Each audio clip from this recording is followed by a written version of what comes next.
بسم اللہ الرحمن الرحیم۔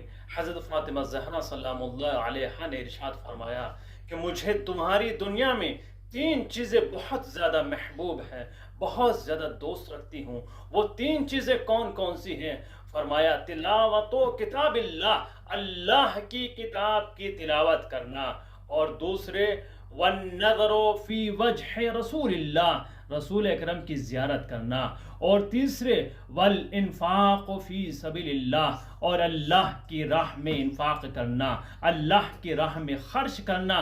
لیکن ہماری قوم میں تینوں چیزیں ختم ہوتی جا رہی ہیں، نہ قرآن کی تلاوت ہوتی ہے، نہ رسول کی سیرت پر عمل ہوتا ہے، اور نہ ہی راہ خدا میں انفاق ہوتا ہے۔ اگر تینوں چیزیں ہماری امت اور قوم اور قبیلے میں رائج ہوتی چلی گئی تو یہ قوم فلاح و کامرانی کی طرف چلی جائے گی۔ تلاوت قرآن کریم ہر روز ہونی چاہیے۔